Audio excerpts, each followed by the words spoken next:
जय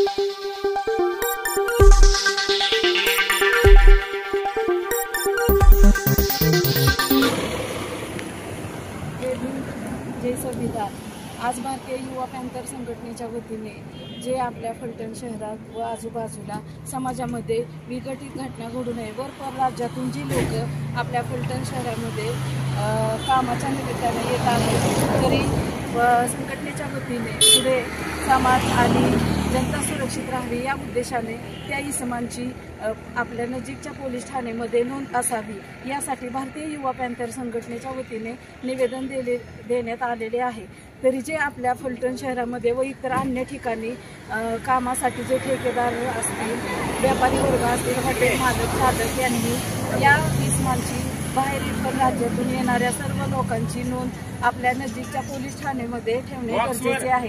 त्यासाठी कायदा सुव्यवस्थित व सुरळीत चालावा या उद्देशाने भारतीय युवा पॅन्थर संघटनेने आपल्या पोलीस ठाण्यामध्ये निवेदन देण्यात आलेले आहे।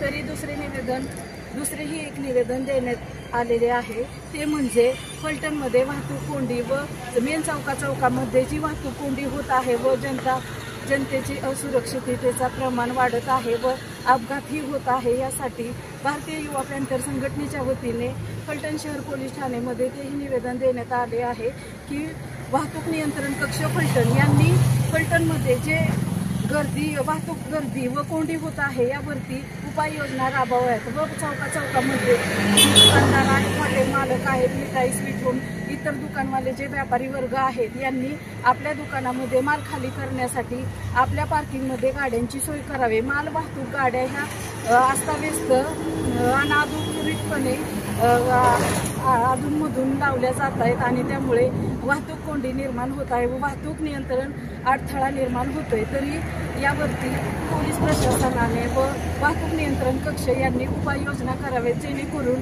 आपल्या फलटण व इतर नागरिकांना सुरक्षा मिळावी। तरी भारतीय युवा पॅन्थर संघटनेच्या वतीने निवेदन देण्यात आले आहे की प्रत्येक चौकामध्ये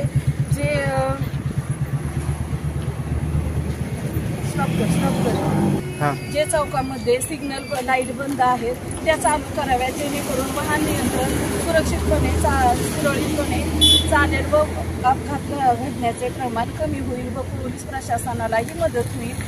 जर हे उपाययोजना वाहतूक नियंत्रण कक्षाने जर राबवले नाही तर यासाठी भारतीय युवा पॅन्थर धरणे आंदोलन करण्याचा जाहीरपणे इशारा देत आहे। जय भीम, जय पॅन्थर।